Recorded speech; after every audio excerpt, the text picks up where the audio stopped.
There we go. Okay, hello everybody. My name is Dejana Venolia, and I am the chair for this brand new committee called the International Associate from AIA San Diego. I was challenged to lead this group, and come on, I took the challenge to see, join our voices and, see how we can grow from our diverse background from all around the world. And the common place that we have it is San Diego. So although we do have sometimes people from Tijuana, and now we also have some fellow architects from São Paulo. And for me, it was very easy to reach out to Taisa because she speaks Portuguese, right? And then she did a presentation, the group of, she's going to explain in a little bit. There was a group of professionals that was on a panel for the IES, the Illuminating Engineering Society. And I was like, I don't know those people. And I reached out and, she jumped right on my crazy ideas about presenting for us here. So we're going to go around the room. So if you can introduce yourself a little bit, say your name and last name correctly, because for sure I'm not going to be doing a good job, and say where you're licensed originally, and then if you are licensed here too. And then, yeah, and I would love to hear suggestions for future panels and conversations. So I'm going to use my list here on the side, not going through any particular order other than my list. So I have a Jennifer next. Oh, hi, everybody. Yeah, my name is Jennifer Swedell, and I'm licensed in the U.S., but I was originally born in Seoul, South Korea. And I've been in the U.S. since age 1 because I was adopted. And yeah, I wanted to jump into this meeting because I think we did a map of our company, and we had something like 40 different countries represented out of our 150 some people that work there. So I just really wanted to see who was out in the San Diego community, because our office is based in LA. And we have a small office of 7 in San Diego, 7 and growing. So thank you. Thank you, Jennifer. Next, we're going to go to Raul. Hello, everybody. My name is Raul Ramirez. I'm a licensed architect in Mexico, not licensed in the US. Been on this profession for 30 plus years, 20 of those years in the United States, mainly in San Diego. And at this moment, I'm with HPG Design, being here for 5 years with this company. Looking forward to 4 more. Thank you, Raul. So we're going to go to Alfredo. Oh, thank you.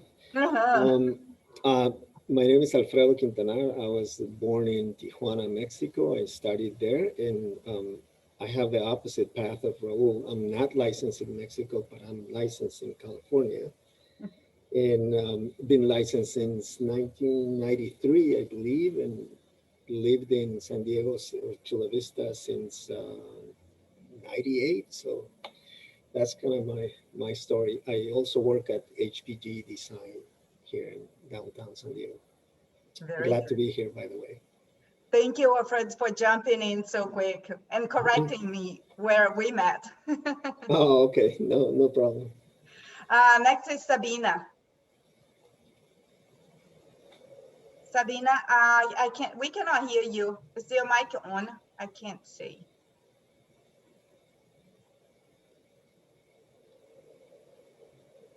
Okay, so we'll do Andrew and then we'll go back to Sabina. Sabina, you can keep chit-chatting. I'll tell you when we can hear you. So Andrew, Are you there? Oh yes, I'm right here.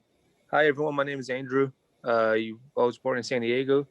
My parents are from Brazil, and they moved back to Brazil when I was 2 years old. My family came back when I was 16 years old, and I graduated from New School of Architecture and Design in 2015. Since then, I've been working with architectural design, electrical design, and structural design, a little bit of everything. I've done a lot of Title 24 as well. And now it looks like I'm here to stay in San Diego. Maybe go back to Brazil on vacation most of the times, you know, but who knows? I'm glad I'm here with you guys and getting to know everyone. Thank you, Andrew. Let's go next to Daniela. Hey, hello, I'm Daniela Sanchez. I'm born here in Coronado. I study and lived in Tijuana. I'm a licensed architect in Mexico. And then I moved here to Chula Vista 2 years ago.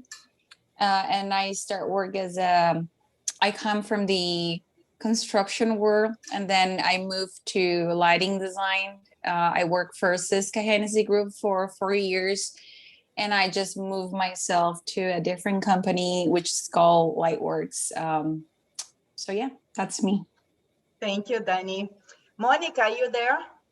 Yeah, I'm here. Can you see me? I just turned my video on. It is really dark, and we can just see the silhouette here. I know I had to close the blinds right behind me. Oh, move again. It was a little better. Is that better? Is that better? Can you see me now? No, we cannot see you. Move a little bit, like side to side. Oh, really? Mm-hmm. You can't see me at all? Oh, no. Okay, stay there. Don't move. Okay. Oh my, yeah, I have the sun hitting me right behind me. No, but that's good. Hi, Monica. How are you, Dejana? Doing well. Good. I joined you a little bit late, but I hear what you guys are saying. Monica Fisher, and I've been in San Diego on and off for 30 years, worked internationally, mainly in Latin America and a lot of countries, Colombia, Chile. I did some consulting, Brazil, Mexico, Argentina, and Uruguay. So did hotels, hospitals, restaurant, retail, overseas. Monica, are you licensed here? I am. I'm licensed in California. Yeah, in California. I'm licensed. Yeah. Very good. Very good. Thank you. Sabina, could you join us? Present you? No?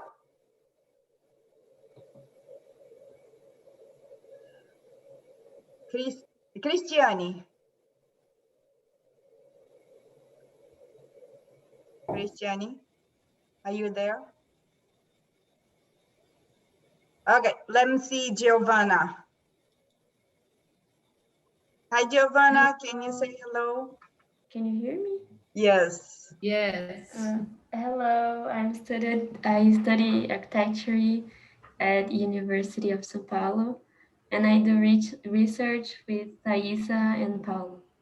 Very good. Thank you. So you're a licensed architect, yes? No, not yet. I'm studying. Study. Okay, very good. So Paola.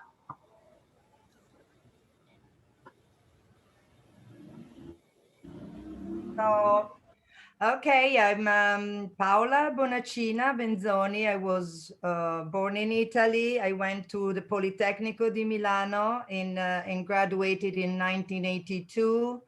I worked in Italy until 1995 when I moved to the United States, and I was a stay-home mom for a little bit, and then I decided to go back to this wonderful profession, and I'm a licensed in Italy. I'm a building designer in California, and I'm glad to be part of this very interesting group here and to learn more about everybody. So, oh, by the way, I do residential. I own my own a small firm, which is in Solana Beach, and I do mainly single, homes remodel.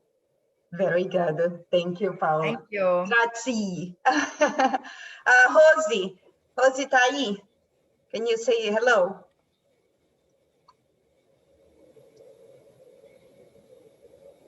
Rosie, if you're talking, we cannot hear you. And Sabina, whenever you wanted to try, let me know, okay?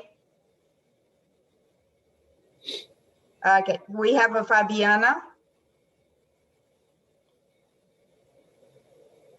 Hi, Fabiana. Hi, I'm Fabiana. I'm from Brazil. I'm graduate there and I work as a registered architect there for 13 years. And around 13 years, a little bit more. And then I moved to Canada and I work in an architecture firm there for 4 years. And then I moved to San Diego now and I'm here from about 1.5 years, I think now. And I'm working in an architecture firm also, but I'm not registered yet. I hope I can get that one day when I have time to study and start all the process. And it's good to be here with the people that are from other countries too and have the same experience. So thank you for receiving me here. Thank you, Fabiana. Thank you. Paulo, are you ready?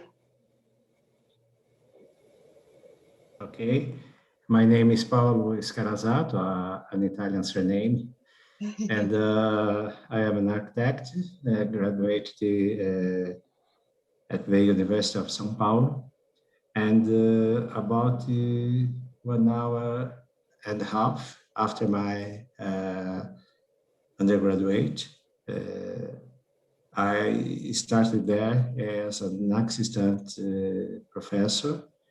And there I made my master degree, my doctorate degree, and now I am currently an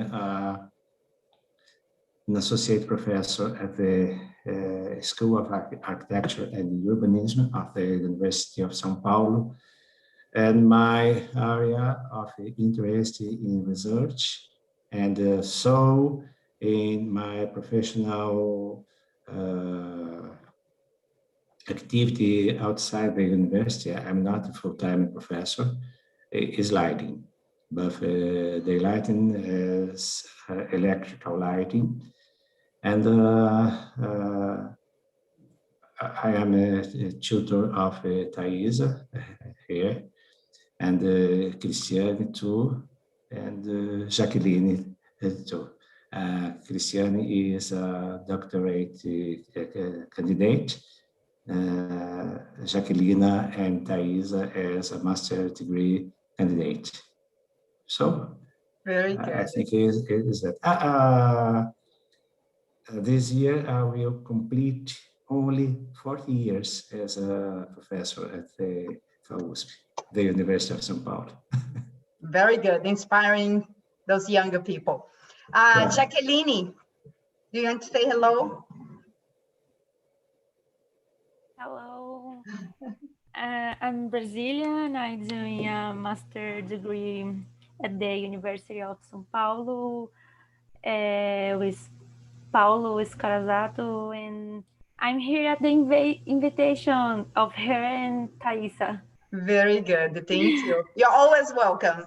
Let me see, I have Anna as well. Hello, good evening. I'm an architect and urbanist also, and I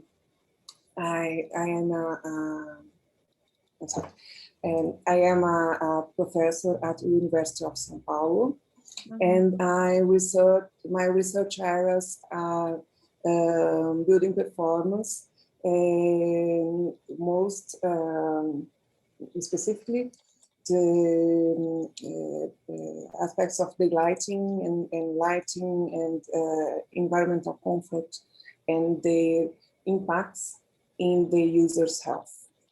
Very good, thank you. So we didn't hear from Giovanna and from Cristiani, right? And Sabina, I don't know if you want. No, you can chat if you want. So Taisa, it's your turn, and then the stage is yours. It's a pleasure to be here, and I say thank you, Diana, for invitation. I apologize if some words sound stranger because at least 20 years that I don't speak and practice in English. I lived in Florida about 6 months, but it is in 2009. It's a long time ago. And I'm an architect and Brazilian. I work with project, and now I'm beginning a study and a candidate to master degree in the University of São Paulo. Do you want to share your screen? Yes. Okay. I will begin.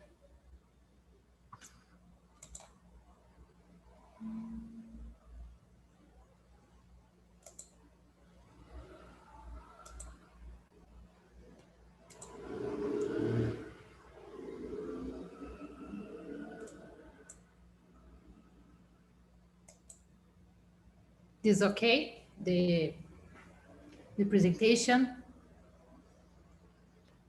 I can't see anything It's here. black screen. No. No. Okay.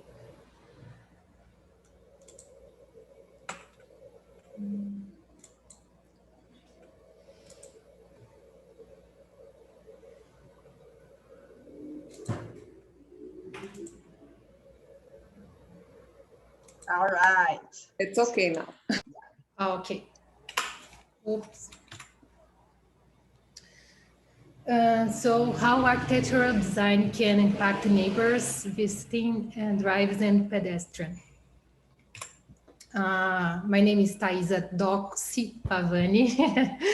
I'm Brazilian, and 2 years ago, I'm now Italian too. And I master degree candidate of the University of São Paulo. Paulo Sérgio Scarazzato is my teacher advisor. And also I'm associate with SB Luz, Brazilian Light Society. Is an association that based on 3 pillars, talk about academic, professional, and industry. Is a group of people to want to talk, like here, about the science, art, and the technology of lighting, and the practical applications without the distraction of many networks related to a specific area. And I'm in current researching on daytime glare in the urban context. And today I'm going to present a little bit of the studying and the research.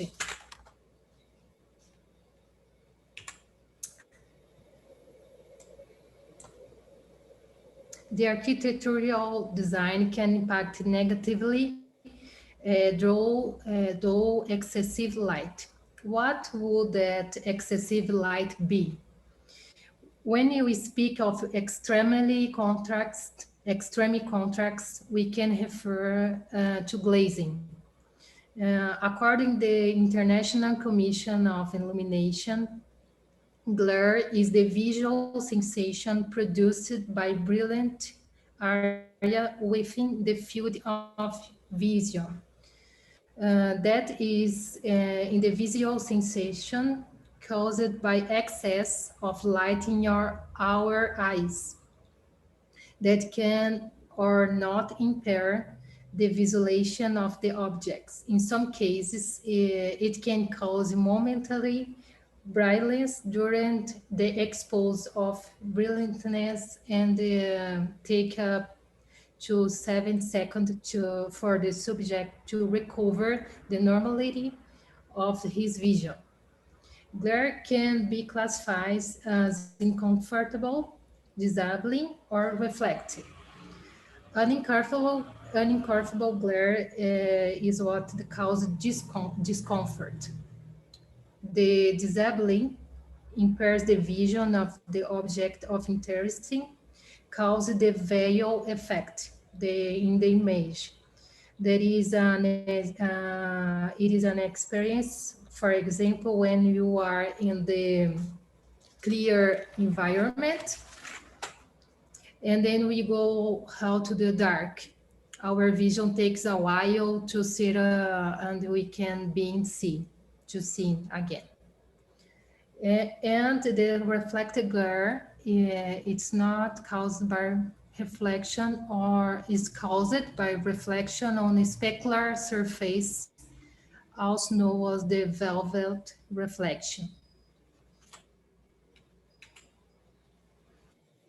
And when the city produces this light in an excessive way, it's the impact the whole neighborhood, because the light pollution makes the visibility of the sky or stars impossible.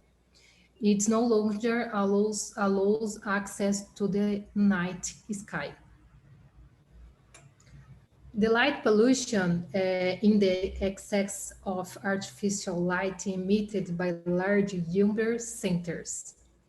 It can be emitted in a different way, such by external lights, advertisements, light of signals, and mainly by public light. This picture we can see on the brilliance map. It means the black color, you still have the sky preservation, is the preservation. Without the degradation and with the visibility and the color already starts the degradation zones. For example, the yellow color, excuse me, you lose the visibility of natural sky. And you can see that the red dots are the big cities. In other words, the darker is less artificial light, and the colors show the intensity of the brilliance produced by city during the night by public light. Here is the map of Brazil. It is estimated that worldwide more than 1/3 of all artificial light is unnecessary. It is being characterized as an insignificant waste of energy, causing considerable damage to the environment. This map of the Brazil, you can see by the yellow sheet color the great urban centers. Here, São Paulo, Rio de Janeiro, Porto Alegre, Belo Horizonte, Goiânia, Recife is a big cities in Brazil. How does these architectures design impact? Where you still list only 2 types of the light pollution. Light trespass is one, and another one is glare. Lack of control, lack of light control during the night, or caused by public lighting, can produce the trespass light. Is an example. The light come on the inside of the house, which penetrates at home and can disturb the user's rest and sleep in the neighborhood. It can cause glare, it's like that. hiding the visibility of the sidewalk for pedestrian, as well as reducing the visibility of the drive on the pedestrian cross on every generation confusion for not having good visibility for environment.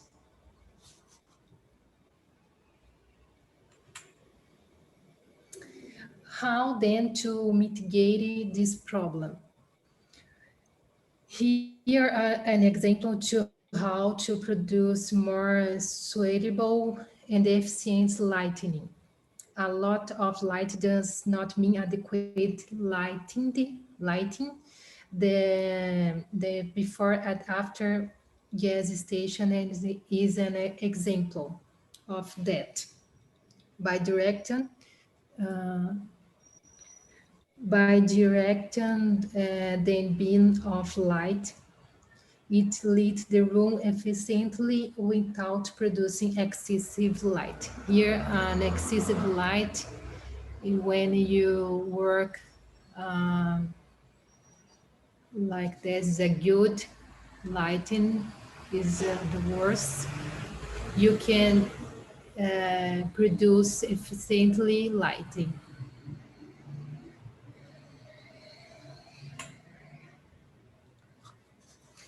And here another example is the same way of the luminaries. Luminary can produce quality lighting and reduce visual pollution.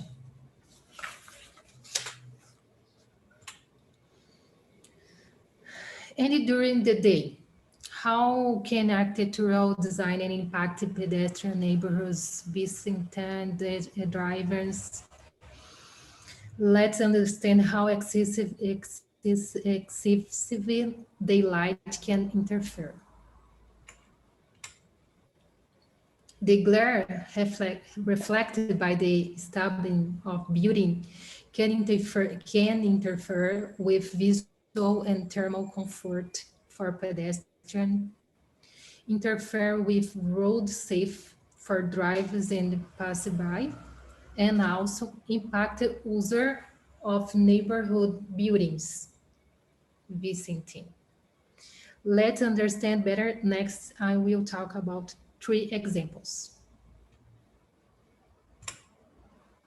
The first example is in London. The building is curved, located at 20 Fenchurch Street, has 37 floors, designed by Uruguayan architect Rafael Vinoli. And the building, the nickname of the building is Walk Talk. And the depth of the ray, something about that. Through its mirrored facade, is reflected daylight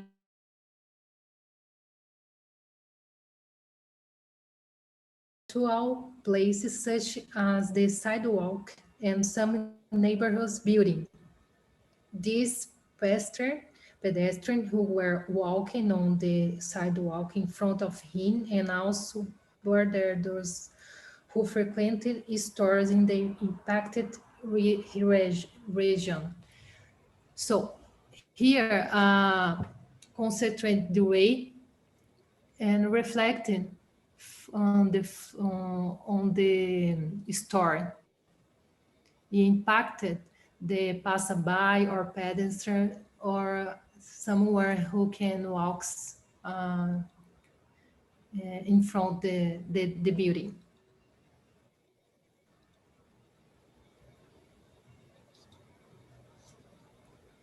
In addition, it caused damage on the owner of the car that parked in the stop affected by the reflection, and to the store's owner by melting materials. The study showed that specular reflection caused the melting of parts of vehicle parked in front of it, in September 2103.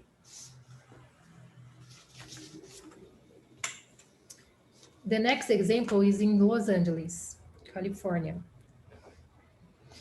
It is a building with curved facade or equivalent geometry designed by Canadian architect Frank Gehry, and occupies the entire block. Some parts of the building directly reflects the light on neighbors, drives, and pedestrians. The reflection through the building caused the visual and thermal discomfort, and they heated the interior of some units. And there was complaint for the Association of Owners on the neighborhood's condominiums. In addition, the building also concentrates reflection on points that distract and momentarily obstruct the view of drivers and pedestrians passing at the intersection are red.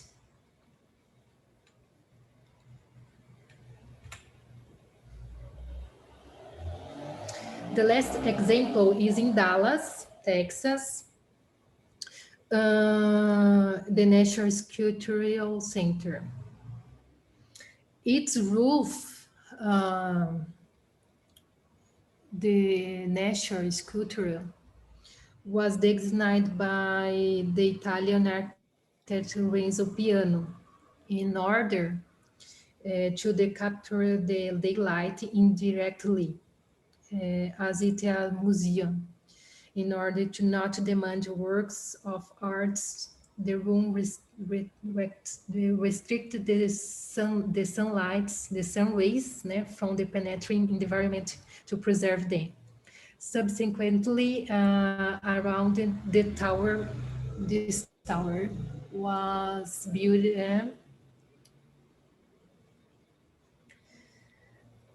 built on the blockhead. After this construction, at 12 p.m.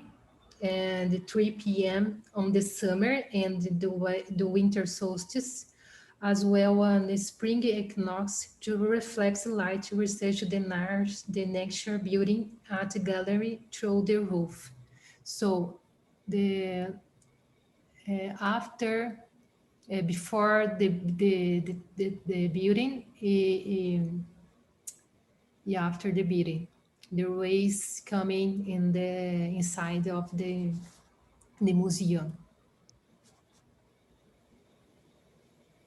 This effect on this reflection have damaged the National Sculpture Center gardens and the exhibition. Another situation that can have a negative impact and cause visual discomfort is when the building, for example, in a light color. These pictures is when I stay in Miami Beach. The light color is a high reflectance because it reflects sunlight, daylight, and adds more light to the environment and causes the clarity effect. Even though the discomfort is apparently imperceptible,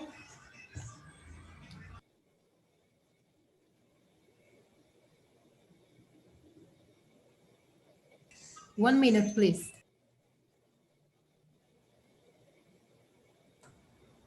Sorry.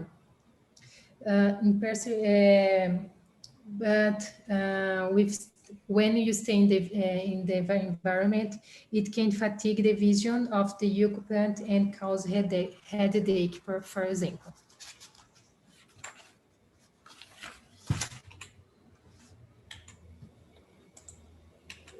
Yeah. So can architectural design avoid this negative impact? As a variant that can mitigate this impact or even avoid, it is through the solar orientation on the building. Note that in this case, the first example, the facade that reflects sunlight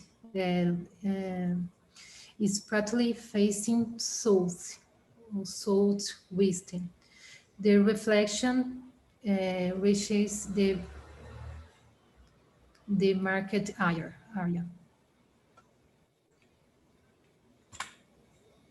There's the second example is the similar orientation. The facade reflects inside the light on the south at the intersection ahead. Sorry, this area affect. In the last example, here the daylight strikes the side of the facade southwest solar orientation and reflect on the natural beauty. So this beauty reflect inside here the natural beauty.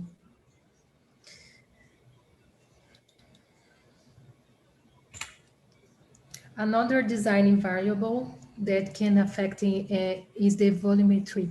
The curved, inclined building shapes can potential defect. The longer building is concave, which concentrate the reflection of sun rays. The specular facade have a potential not only to disappear, but also to concentrate reflection with at the very least can generate discomfort and in the host case lead serious safe concerns such as the visual impairment of the drives and also a thermal concentration.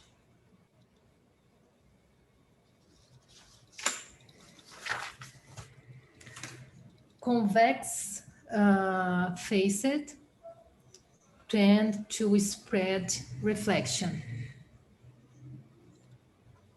The flat facade, despite not concentrate and spread light, but can create a long-lasting reflection potentially producing visual discomfort, affecting drives and occupants of neighborhood buildings.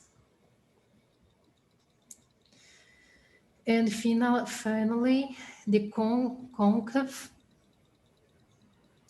facade that tends to concentrate the reflection a single point.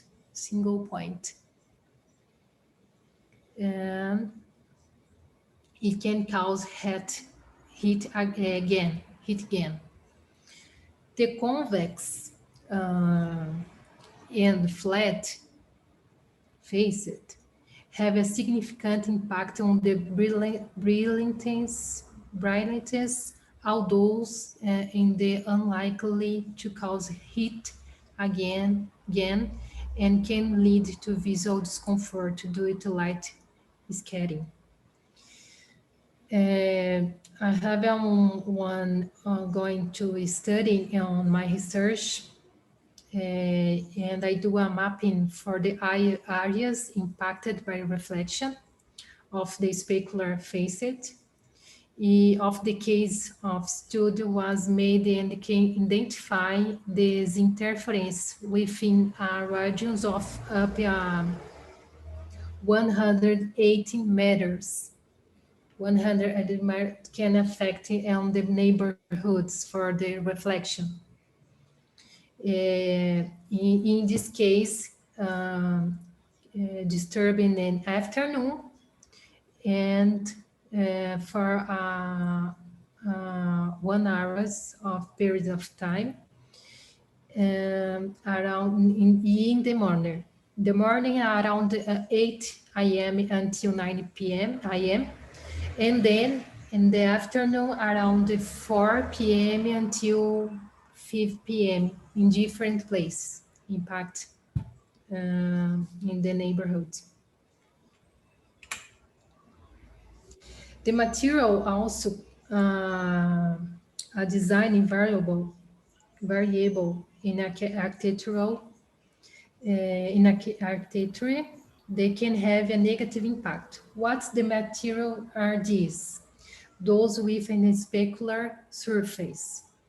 The mirror faces are lined with materials that have a reflective properties. The light that can reaches a polished surface like that of mirror will have a mirror reflection, which means that the angle of the incidence of incoming light will be equal to the angle of exit reflected. Some examples of the specular materials is a glass, a polished stainless steel, titanium panels, the glass windows, and the mirror. Here about the color, high color of have a high reflection too.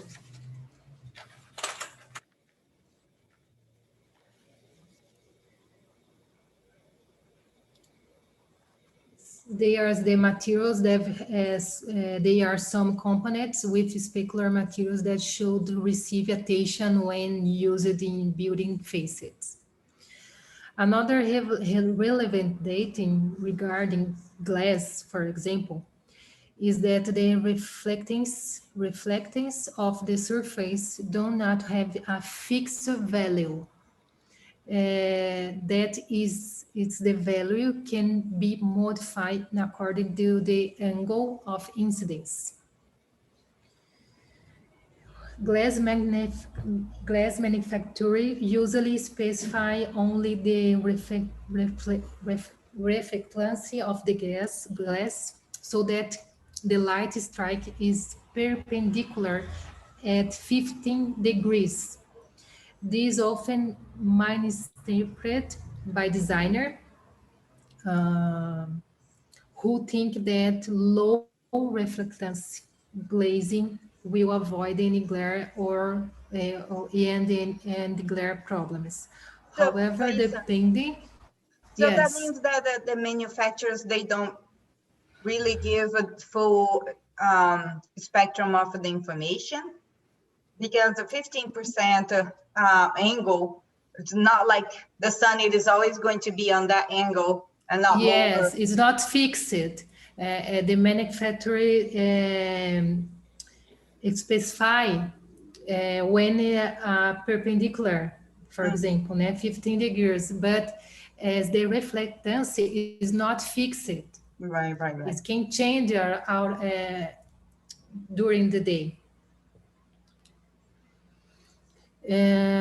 Então, however, depending the orientation on the facade and the location of the sun in the sky, the facade may be reflected significantly more light than would be expected based on the manufacturer specification data.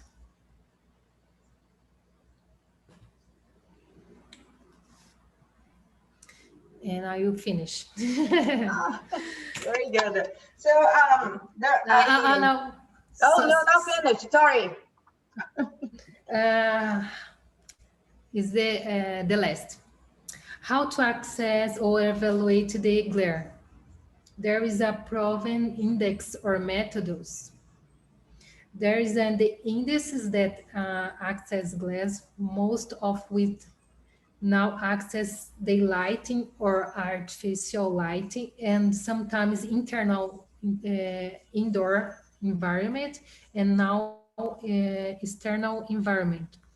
However, for so far, there are only studies that seek to evaluate this type of external glare that is reflected by mirror facade. But there is not a specified index or method for this evaluation. In Brazil, there is a NBR, which abbreviation of Brazilian standard. NBR are standards approved by Brazilian Association of Technical Standards. Although the word glare is included the Brazilian standards like DEX, for an example, NBR 5101, public lighting, 5461 lighting, 8995 lighting in the work environment, and the 1521 3 and 4 talks about the light, but is not considered, not regulate daytime external glare. In addition, is not considered in the Brazilian traffic safe norms and is not included in the surround requirements. So you asking you how to qualify this impact, how to look at the use or the occupant who impacted by this reflection. How long does it is impacted? How intensive is this impact? And how many times a day or during the year does the impact occur? And how extensive is this impact? What damage it caused by this impact? How to regulate and protect the user from this impact? Now I don't have answer for these questions. Now I finished. Thank you. Very good. Thank you, Taisa.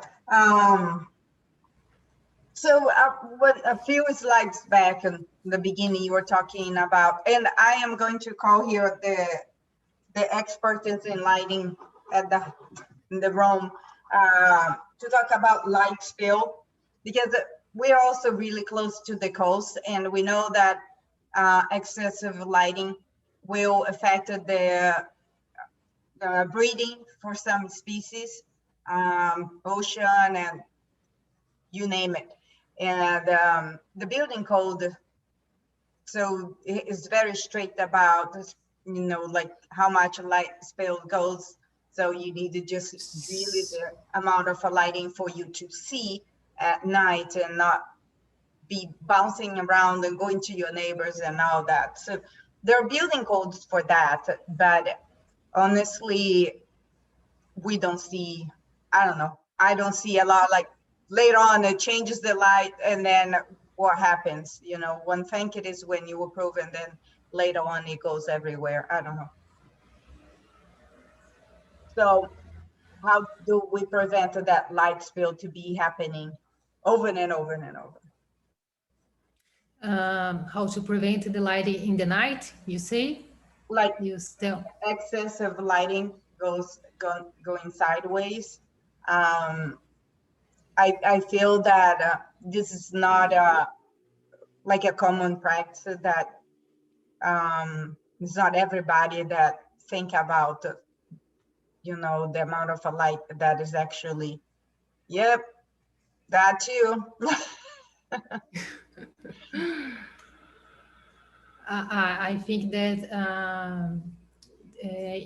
you need to, maybe I can talk to English better, but I think that the universe can introduce these concepts for an architecture, and I maybe can change the concept and change this way for this way. Mm-hmm. Yeah. So I wanted to poke around the group here for those that works with designing outdoor lighting. So how do you see this situation happening over and over? Anybody wants to raise their hand? Unmute. It's the time for everybody unmute, actually.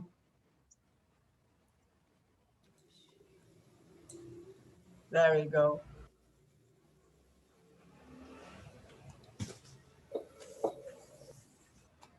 Anybody wants to comment on that? Excellent presentation. Actually, here in California, we have a ordinance for dark sky, and most of the project needs to comply with that. So all that have an application, and there's a specialty to conform into being compliant with the dark sky ordinance. Yeah. But Raul, how do you see the amount of excessive lighting? That sounds redundant, but anyway, that happens.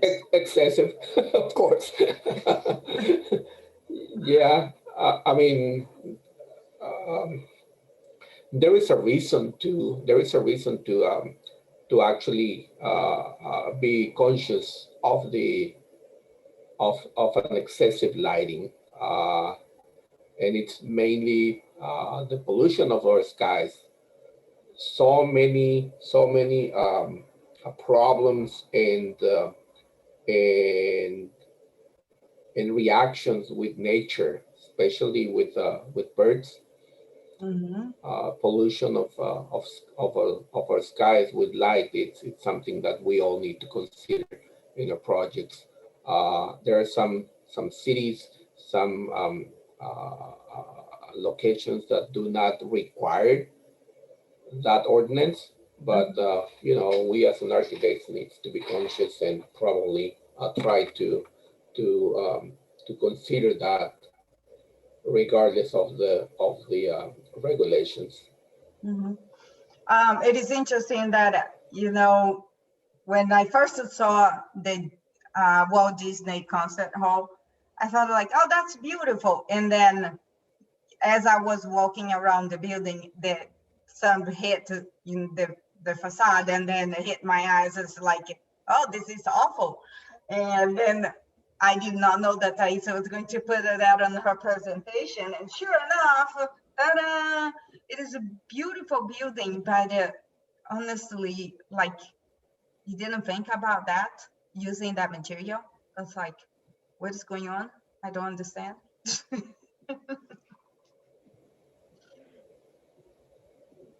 Me personally, I think that here in California, we are, like Raul mentioned, we are being more conscious with this type of illumination, especially for dark skies. There's a lot of now lighting technology that has this new glare control, which makes us more aware to be, or like help us prevent those type of issues, right?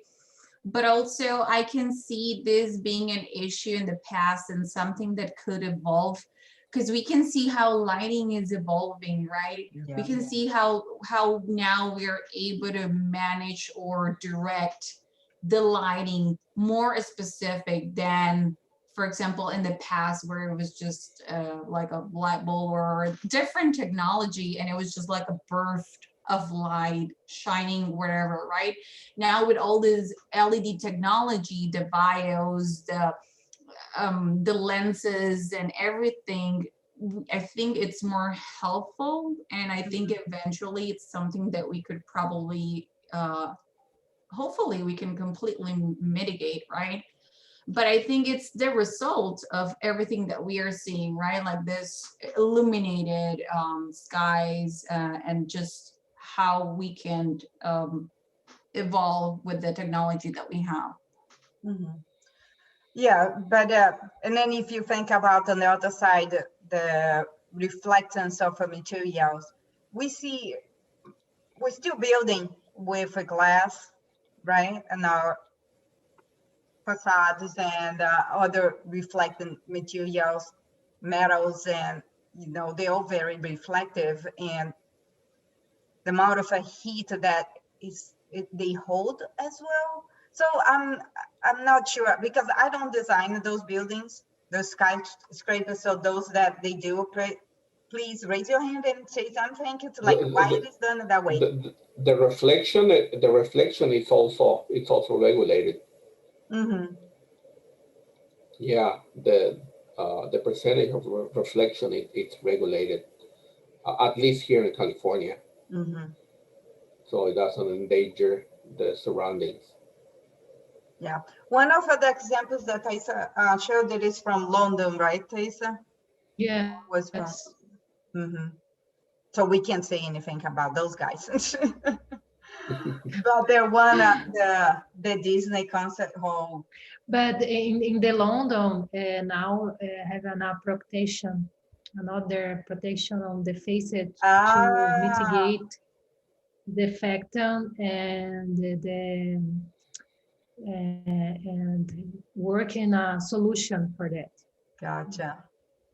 How about the building that is reflecting inside of the museum? Did they find a solution for the art to not be looking? And there is a big problem because this effect negative in the national cultural center. The tower I don't care about, and I know this problem is in the conflict on the how can I say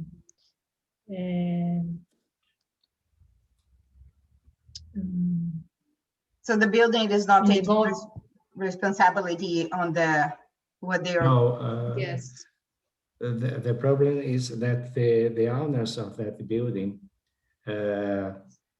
launched in internet false media defending the building. Yes. And they propose a solution. A solution is very simple. The museum only covers the roof and the problem is solved. And there is no solution, no deal among there's no compromise and the owners. And the unique light at the end of the tunnel is that the authorities of that city has told that from now on we will take pay more attention in situations to avoid the situations like that. The problem is that when the urban occupation, the laws are looking only for the terrain of the building. They don't consider the neighborhood. Guys, I need to leave the meeting. I need to other things to attend. So pleasure seeing you. Thank you, all. Taisa, thank you very much for your presentation. Very informative. Something that we all need to keep in mind. If it's within the codes of our buildings, we need to comply. If it's not, we need to at least do our part and consider the lighting as a very important factor. So thank you very much to all, and see you guys in 1 month. Thank you, Raul. Thank you, Raul. Bye.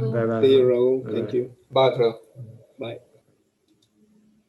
Yeah, that was actually really good that he said, if it is not on the building code and it is not, a requirement, how can we do our part better as far as in the design side to have all those issues into consideration? Not because it is a requirement, but because we know that is wrong. Right. Very good. So we are here at 6:07, at least in our time. I would like to say on behalf of all the members of AIA San Diego to say thank you very much. I know it is late over there in Brazil. So Taisa, a big thank you for, doing all of this for us and sharing your study. I hope, this was somewhat useful for all of us here. And then, to serve as inspiration and poking a little bit everybody. And Sabina has her her microphone not working, but she said that she's a licensed architect in Italy, and she came to San Diego in 2001 because of her husband's work. And then she started working for a small architecture company right away, and now she has her own practice and doing residential remodeling and design. So there you go. Thank you again. We are going to meet, when are we meeting again? Who has a calendar? I have a calendar here. So we're trying to do the third Wednesday of the month. So if you wanted to put on your calendars there, save the date. So next time it is going to be June 16th. So that's our next meeting. And we're going to try to bring a little bit of a presentation and then open up for a conversation with us all. Okay. And if you have a suggestion, send them my way. You all have a minute here. Thank you. Okay. Thank you. Thank you, Taisa. That was great. You're welcome. I apologize my English. No, you were great. Thank you, everybody. Thank Thank you, everybody. Bye-bye. Bye-bye. Bye-bye. Welcome. Bye. Thank you. Bye. Thank you. Congratulations, Taisa.